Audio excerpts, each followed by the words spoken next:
C'est une profession qui entre aujourd'hui en résistance. Dans la région nantaise, voici Daniel Mindron, éleveur de vaches laitières. Ce jour-là, il termine sa journée de travail bien plus tôt que d'habitude. Alors, c'est fait. S'il abandonne si rapidement ses 160 vaches, c'est parce qu'il va mener une opération coup de poing avec ses collègues agriculteurs. Partout en France, une fois par semaine, les éleveurs se mobilisent pour dénoncer un scandale. Ils n'arrivent plus à vivre de leur métier. Des fois, c'est vrai, on rentre le soir, ouais, mais ça peut être aujourd'hui. Oh, putain, les comptes sont toujours dans le rouge. Alors, bon, ben, des fois, on pourrait dire, ben, vous avez qu'à arrêter si c'est comme ça. Bon, ben, on se bat, qu'on avance. Sur le banc des accusés, la grande distribution et ses prix toujours plus bas. Alors, ces derniers temps, les paysans multiplient les descentes sur le terrain. Pile en face de leur ennemi, l'hypermarché. Donc là, on va se mettre à la hauteur des 3 entrées. Donc on va les bloquer. Là, ça y est, tout le monde va se mettre en place au fur et à mesure. L'opération est bien rodée. Vas-y, colle. Vas-y, Gérard. En à peine 10 minutes, une dizaine de tracteurs envahit les voies de circulation. Impossible désormais pour les consommateurs d'accéder à leur hypermarché. Mais ici, la population soutient le mouvement des paysans. Il y a de l'abus, quoi.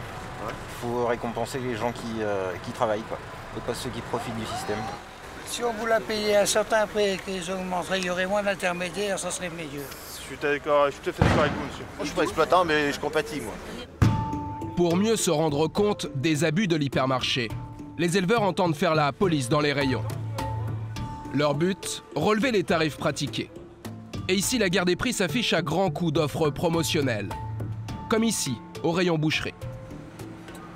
Aujourd'hui, non. Aujourd'hui, on perd de l'argent. À moins de 5 € du kilo sur une carcasse, pour ma part, en blonde d'Aquitaine, non, je gagne pas ma vie. Même constat du côté du lait, avec des promotions qui font passer le litre à 60 centimes. Ces éleveurs de vaches laitières sont écœurés. Tant qu'on aura du lait à 50 centimes, à 60 centimes à côté, le consommateur il sera tout le temps attiré à acheter au moins cher. Et à un moment, il faut ramener un juste prix. Non. Et là, l'enjeu de la grande surface, c'est de faire le deal avec nous en disant on arrête nos conneries, on arrête de faire croire aux consommateurs qu'il l'achète toujours au prix bas et on achète un prix juste. Vous faire payer moins cher, c'est l'éternelle promesse des géants de la grande distribution. Jusqu'à déclencher des émeutes pour un pot de Nutella à moins 70%.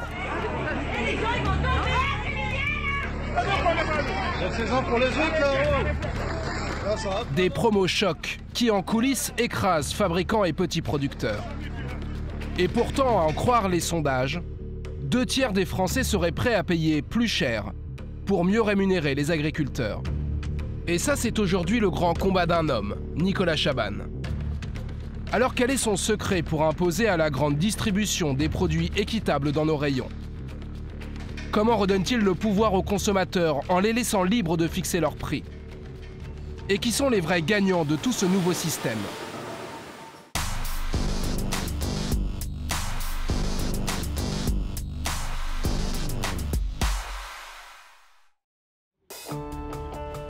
Près d'Amiens, en Picardie, dans l'un des plus grands hypermarchés de la région.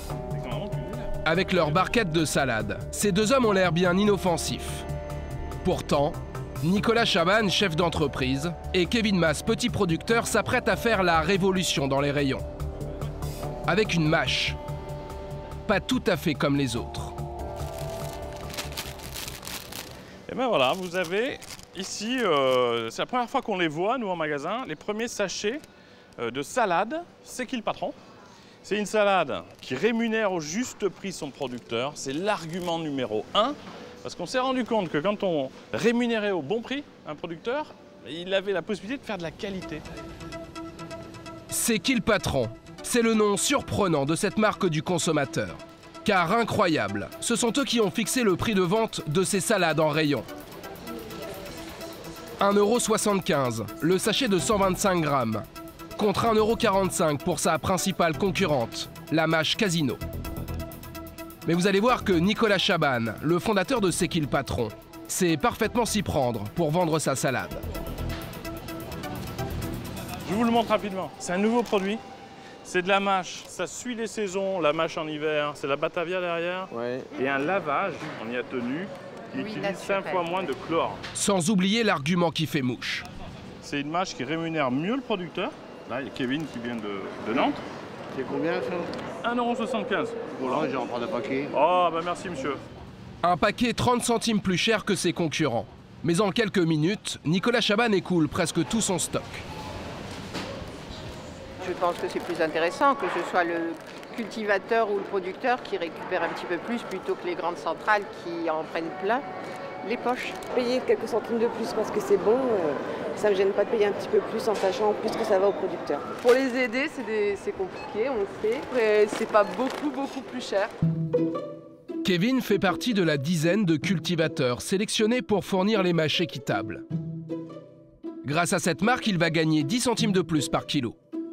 Cela peut paraître peu, mais pour lui, c'est une véritable bouffée d'oxygène.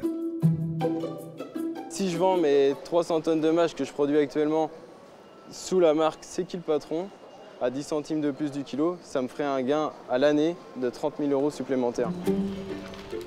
La salade de Kevin, c'est la dernière déclinaison d'une marque qui commence à envahir nos rayons. Car C'est qui le patron, c'est aussi du beurre, une pizza et surtout du lait. Cette petite brique, vendue 99 centimes, il s'en est écoulé 38 millions de litres en à peine un an. Un incroyable succès pour un lait 20 centimes plus cher que la moyenne. C'est une petite révolution dans l'univers de l'agroalimentaire. Les consommateurs ont dit cette qualité de lait rémunérant au juste prix le producteur, je suis prêt à la payer 99 centimes. C'est important de le dire à tout le monde ici. Mais alors comment fonctionne cette mystérieuse marque des consommateurs? À la manœuvre, on retrouve Nicolas Chaban et son associé Laurent Pasquier. Ouais. Dans le froid et la neige. Ouais. Ça va? Au siège de la marque à Paris, une petite équipe de 5 personnes s'active. Ici, on planche sans arrêt sur de nouveaux produits à lancer. Comme ces œufs, forcément au juste prix. Moi j'aimais bien le premier, mais celui-là il est plus dans notre histoire. Comme il n'y a pas de couleur qui parasite, tu viens naturellement vers ce qui est écrit en plus gros. Et c'est ce qui est le message principal. Derrière ce concept, 2 compères qui n'en sont pas à leur premier coup d'essai. Nicolas Chaban n'a rien d'un patron ordinaire. Ce pro de la com est l'inventeur du label des gueules cassées. Ces légumes moches, vendus moins cher pour lutter contre le gaspillage alimentaire. Laurent Pasquier, lui, est ingénieur. C'est le fondateur de Megou.fr, le site de référence pour comparer les prix des produits en hypermarché. Ça fait augmenter le prix, ça. Ah bah ça fait augmenter le prix, hein, parce que... Et aujourd'hui, ils se sont lancés dans un nouveau combat. Sauver le monde agricole étranglé par la guerre des prix. Leur première bataille, c'est le lait, en 2016.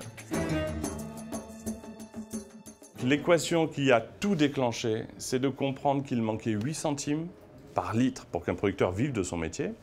Et quand vous multipliez ces 8 centimes qui manquent au producteur par le nombre de litres qu'on consomme annuellement, quand on est en France, c'est 50 litres, vous arrivez à 8 centimes x 50 litres, 4 €.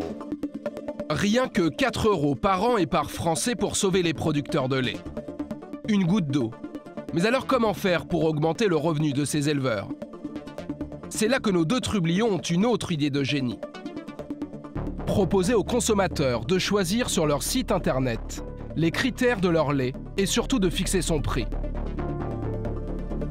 Donc ça, c'était le premier questionnaire qu'on a lancé en août 2016. Et vous voyez, le prix de départ, c'est 69 centimes. Et pour définir le cahier des charges et donc le prix de ce lait, les consommateurs ont répondu à 6 questions. À l'arrivée, par leur choix, la brique grimpe à 99 centimes. Mais le plus grand tour de force de Nicolas Chaban, c'est d'avoir imposé ce lait à la plupart des grandes surfaces. La première à tenter le pari, c'est Carrefour, en décembre 2016. Carrefour se rend compte au début que, pour la première fois, un prix à 99 centimes va être expliqué en amont. C'est ça le questionnaire. L'enseigne s'est dit, les consommateurs qui ont un produit, ils ont compris par avance pourquoi on était un peu plus cher qu'un lait normal. Il y a des chances que ça se vende et ça a été le cas, ça a été un grand succès. Ce lait, Nicolas Chaban et Laurent Pasquier en sont tellement fiers qu'ils en affichent les résultats des ventes sur Internet. Des chiffres 8 fois supérieurs à leurs prévisions. Un carton qui pousse aujourd'hui les deux hommes à aller encore plus loin. Ils s'apprêtent à lancer pas moins d'une dizaine de nouvelles références. Mais alors comment font-ils pour déterminer le juste prix de ces produits? Vous allez voir qu'ils prennent le contre-pied des prix écrasés par la grande distribution.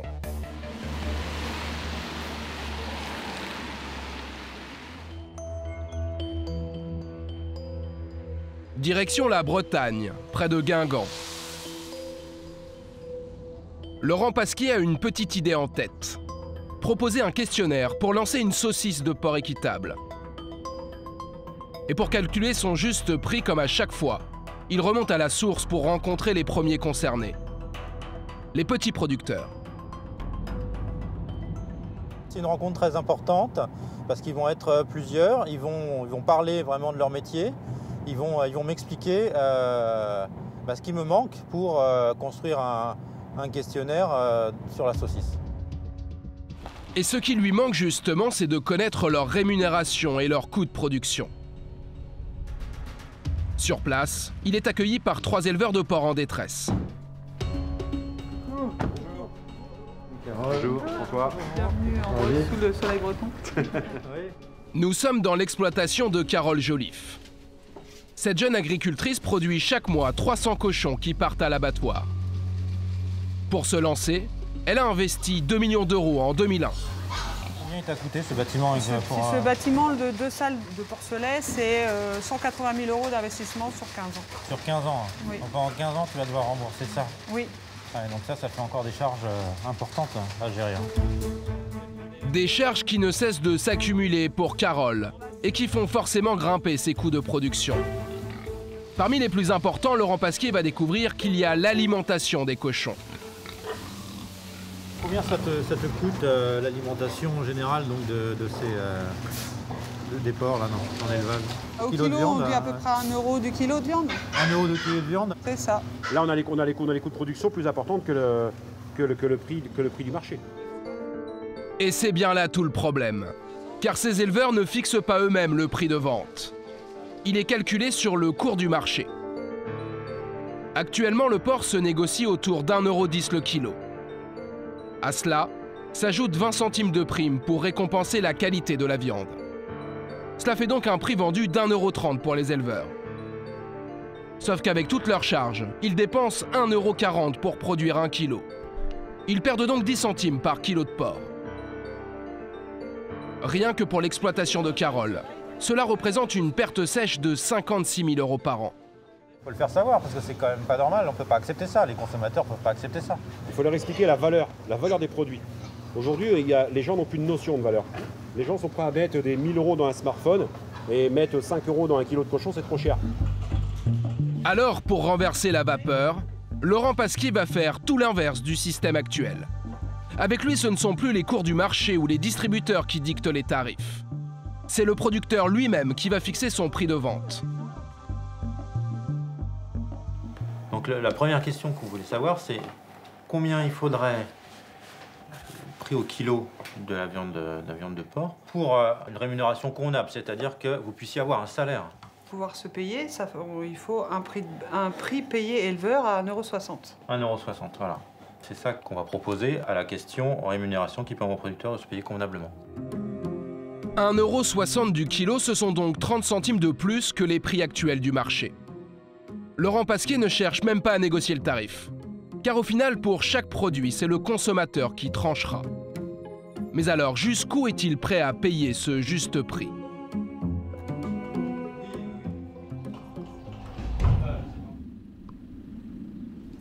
Dans la banlieue lyonnaise, au domicile de l'un des pionniers de la marque des consommateurs. Nous sommes chez Charles-Henri Sellier. Voici sa plus grande fierté. Ça, c'est mon lait et c'est ce que nous avons décidé par nos différents votes. Ce lait, il en a lui-même choisi les caractéristiques. Mieux rémunérateur pour les producteurs, bien sûr. Sans OGM et avec des fourrages locaux pour ses vaches. Ces choix ont eu une incidence sur le prix de la brique, 99 centimes. Comme Charles-Henri, ils sont aujourd'hui 20 000 consommateurs à fixer leur prix sur le site internet de la marque. Une vingtaine de produits est en ligne. Alors là, on a le fromage blanc, la fourme du Forez, les œufs, le steak haché, la compote de pommes, le jus de pomme. C'est effectivement à nous d'imposer nos choix de produits et de prix à la grande distribution. Ils vivent grâce à qui? Grâce à nous. Ce jour-là, Charles-Henri va voter pour un nouveau produit, les fraises. Le prix de départ est fixé à 1,66 € la barquette de 250 grammes. Origine, variété, qualité. Au total, 7 options sont proposées aux consommateurs. Et vous allez voir que chacune de ces réponses va faire varier le prix. Donc, origine des fruits. Donc, j'ai le choix entre sans importance, fraises cultivées en Espagne ou au Maroc, fraises cultivées en Belgique, fraises cultivées en France. Moi, je mets cultivées en France. Et vous voyez que là, d'un seul coup, ça veut dire que je dois accepter de payer 2,22 €. Mais c'est mon choix. Au fil des questions, le prix de la barquette s'envole. Alors Charles-Henri fait tout de même attention à ne pas le fixer trop haut. Je ne suis pas Crésus, hein, je roule pas sur l'or. Donc c'est sûr que plus le prix sera petit, mieux ça sera. Mais je ne mets pas en opposition la qualité. Place maintenant à la dernière question, la plus importante pour Charles-Henri. Rémunération du producteur. Aliments sur cours des fruits, souvent non rentables. Rémunération qui permet au producteur de ne pas perdre d'argent. Rémunération qui permet au producteur de se payer convenablement. Rémunération qui permet au producteur de se payer convenablement et de profiter de temps libre. Donc, pour moi, se payer convenablement, c'est important. Voilà, on est passé à 4,10 €. Est-ce que moi, ça me va? Eh ben oui. Au total, 5000 consommateurs comme Charles-Henri ont voté pour chaque option proposée. Et voici le résultat final, basé sur la moyenne des votants. La barquette de 250 grammes sera vendue en rayon 4,35 €, avec une rémunération convenable des producteurs, 1,20 € par barquette. Si les consommateurs avaient choisi l'option alignement sur le cours du marché, ils n'auraient payé leur barquette que 4,10 €. Mais le producteur, lui, n'aurait touché que 95 centimes par barquette. Ce sont donc 25 centimes supplémentaires que le producteur va gagner grâce au vote des consommateurs. Du coup, avec cette démarche, les premiers bénéficiaires de ce système révolutionnaire seraient donc les agriculteurs. Mais la promesse est-elle vraiment tenue? À Mâcon, en Saône-et-Loire. Voici un couple qui a retrouvé le sourire. Martine et Martial Darbon sont éleveurs de vaches laitières. Depuis peu, ils s'offrent enfin un peu de temps libre. Comme ce jour-là, après-midi shopping pour Martine. Ces formes-là un peu plus droites, avec juste un petit col V, une petite tunique à 37,90. Et alors, ça va? L'ensemble, ça irait. Une scène de la vie ordinaire pour beaucoup de Français. Hein? Tu préfères celui-là, toi? Ouais, pas mal non plus. Mais pour ce couple d'éleveurs, c'est une renaissance. Ça brille un peu, ça nous remet un petit peu de la gaieté dans la vie, voilà. Aujourd'hui, c'est avec joie que je l'accompagne et puis que je veux bien faire ce type de sortie, quoi. Ça paraît, on est entre guillemets revenu à une normalité, voilà, de citoyen. Alors, ça nous fait 37 Car avant l'aventure du lait équitable, les Darbon n'auraient jamais imaginé pouvoir s'offrir ce genre de petits plaisirs. Je faisais pas spécialement les boutiques, non. Pas vraiment, non. Seulement quand j'avais vraiment besoin, mais bon. Après, on se contente, hein, quand on peut pas faire autrement, on se contente. Et là, du coup? Du coup, là, je me suis fait plaisir, voilà. Merci beaucoup. Bonne journée. Passez une très bonne journée. Merci aussi. Pour comprendre ce grand bouleversement pour eux, il faut se rendre à Dommartin, dans la Bresse. C'est ici que Martine et Martial Darbon élèvent leurs 55 vaches laitières depuis 38 ans. Allez, on y va?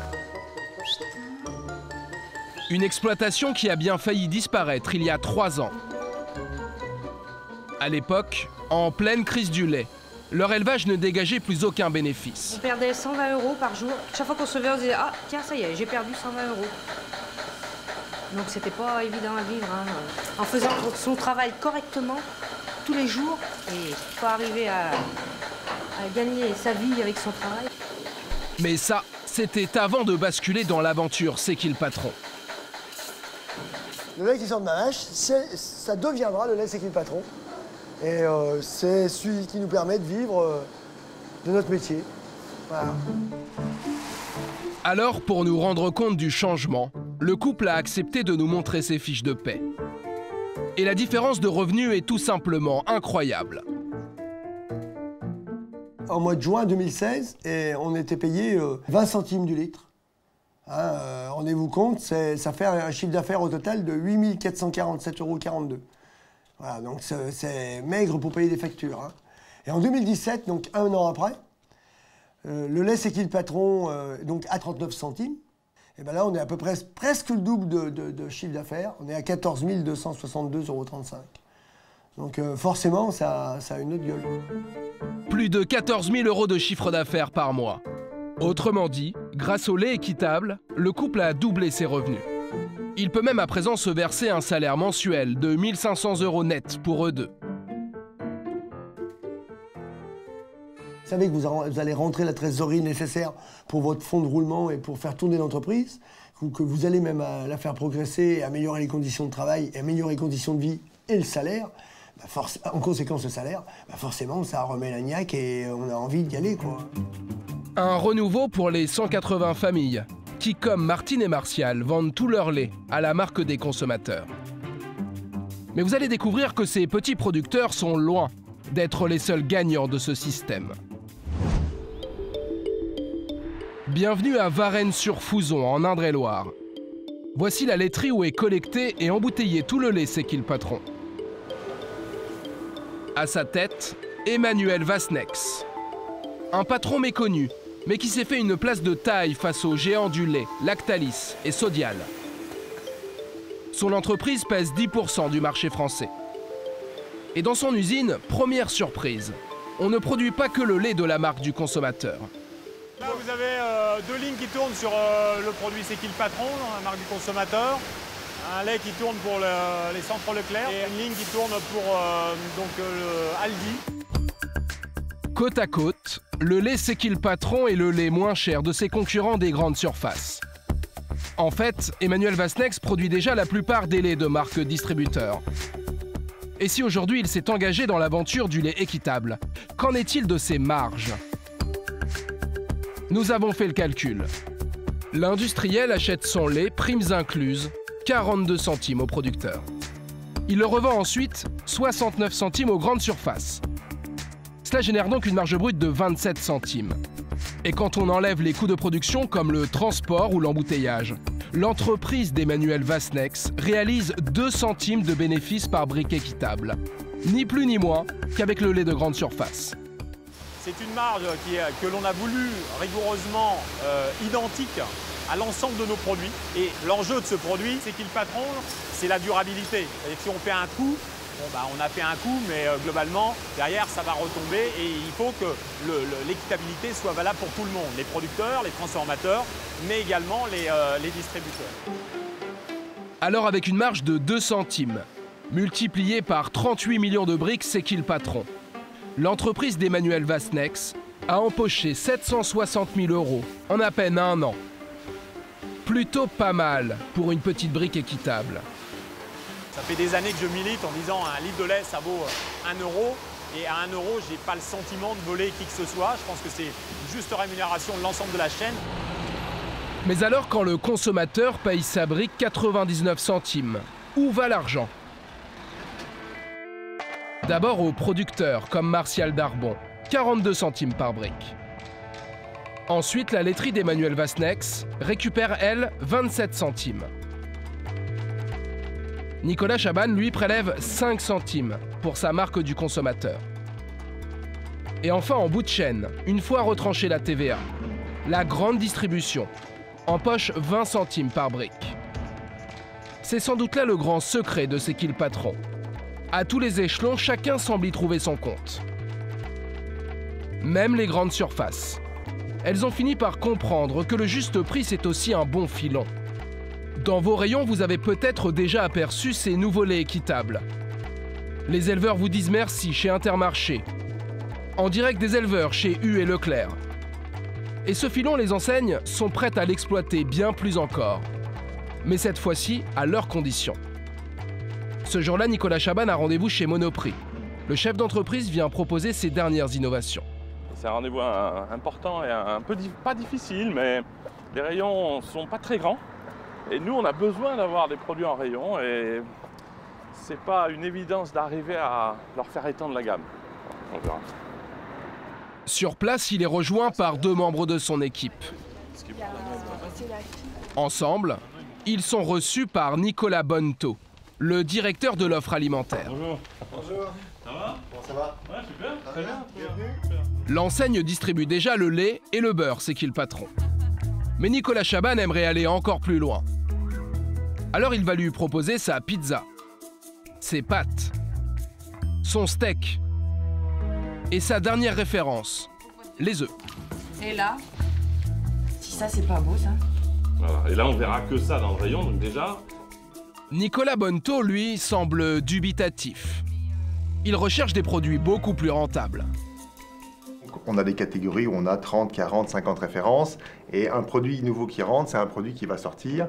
Le métier du catégorie manager, c'est vérifier que ce produit va délivrer la meilleure performance économique, évidemment. Mais heureusement pour Nicolas Chaban, une autre de ses références va taper dans l'œil de l'enseigne. Le fait de faire un jus de pomme, on va dire équitable et français, c'est une très bonne idée.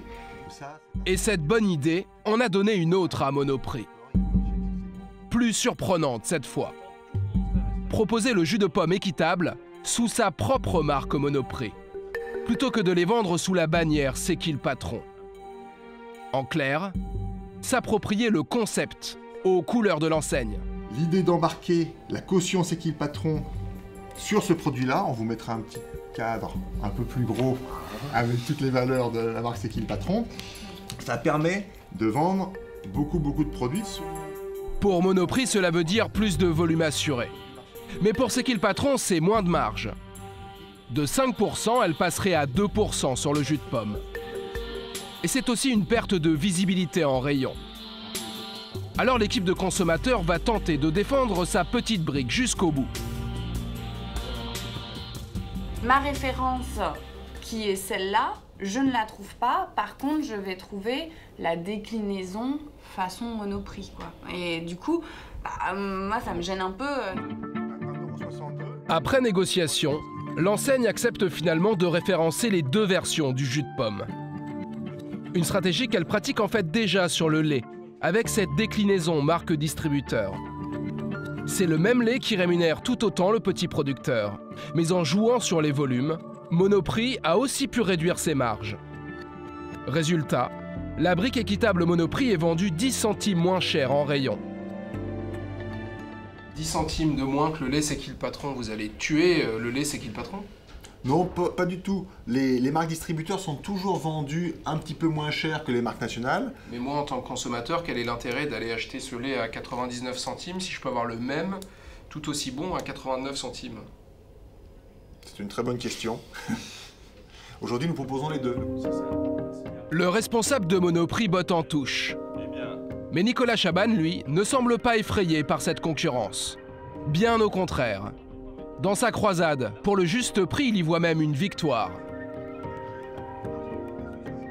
Nous, ce qu'on souhaite, c'est que ces 2 laits se vendent. Et si un jour, il n'y a plus que celui-là dans des proportions énormes qui aident des producteurs en se vendant chez Monoprix, et que peut-être celui-là disparaît, on aura fait notre travail qui consiste à avoir fait renverser toute une partie de volume de lait équitable pour les producteurs.